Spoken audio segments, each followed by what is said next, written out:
Hi, I'm going to tell you the story of the Itsy Bitsy Spider. The Itsy Bitsy Spider climbed up the water spout. Down came the rain and washed the spider out. Out came the sun and dried up all the rain. And the Itsy Bitsy Spider climbed up the spout again. It's raining, it's pouring, the water is flowing. The little spider ran away so she could play another day. Now you've probably heard that song, or at least part of it, but I'm going to tell you a story that I think you probably haven't heard before. In this story, there is a little spider named Chelsea, and she lives in a silky web in a beautiful tree by a lovely little house. And in this house lives a little cat named Socks. And beside the house is a wheat field. And in the wheat field lives a naughty mouse named Nigel. Now Nigel's naughty because his favorite thing to do is to sneak in this house where he's not supposed to be at all and torment Socks the cat. He loves to aggravate that cat. Every day he goes in and he finds something to do that he knows will bother that cat and makes the cat mad, so that the cat chases him all over the house until he finally chases him out the door to the water spout on the side of the house, and Nigel runs up that water spout and gets high enough in that Socks can't quite reach him. And then he sits in that water spout and he just laughs and laughs at Socks. You silly cat, you'll never catch me. You're way too slow and I'm way too smart. Every day it's the same thing. Nigel sneaks into the house and aggravates Socks until Socks chases him out and up the water spout. And every day Chelsea, the spider, watches and just shakes her head. After Socks finally gets up and goes back into the house, Chelsea will usually walk over to the water spout and once again say, "Nigel, you naughty little mouse. You need to stop aggravating that cat. One of these days he's going to catch you and he's going to eat you."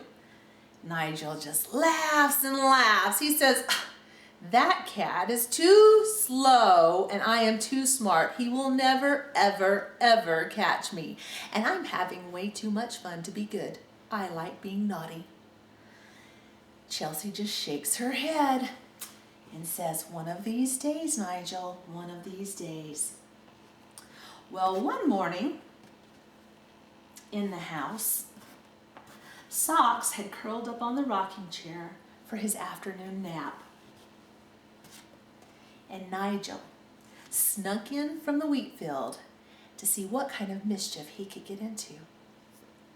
As he walked into the kitchen, he noticed a bucket of water, cleaning water, sitting on the kitchen floor, and he thought, "This'll be great."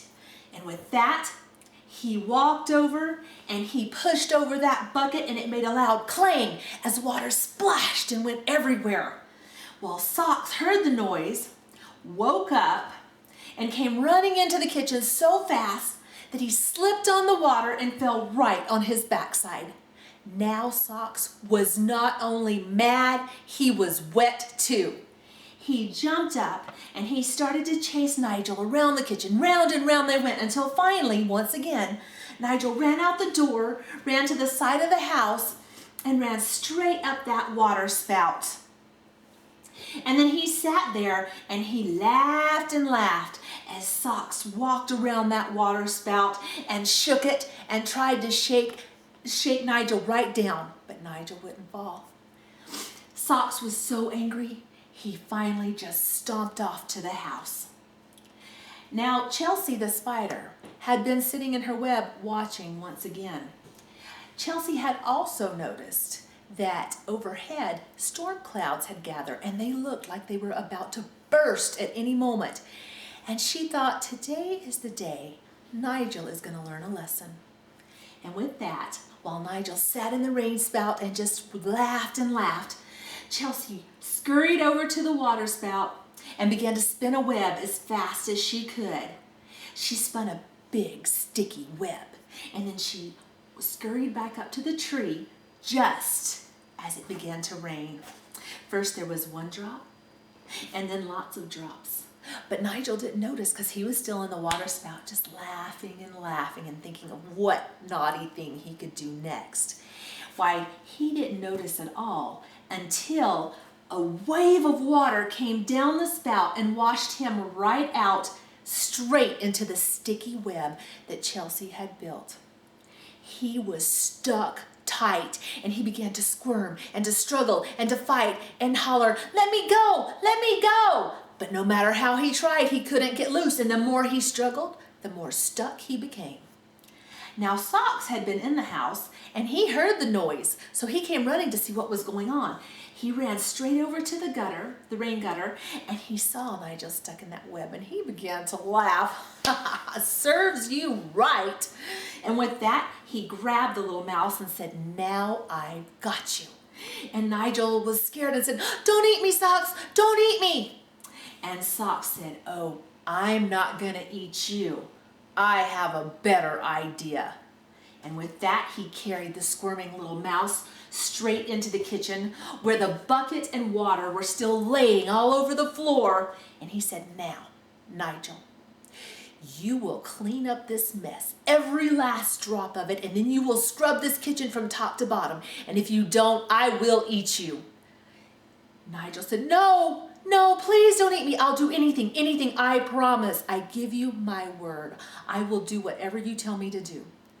With that, Socks let the little mouse go, and then he stood watch as that mouse scrubbed that kitchen and wiped up every last drop of water. That kitchen was sparkling clean by the time Nigel was done. And Nigel was so exhausted by the time he was finished. The only thing he wanted to do was go back into the wheat field and go to sleep.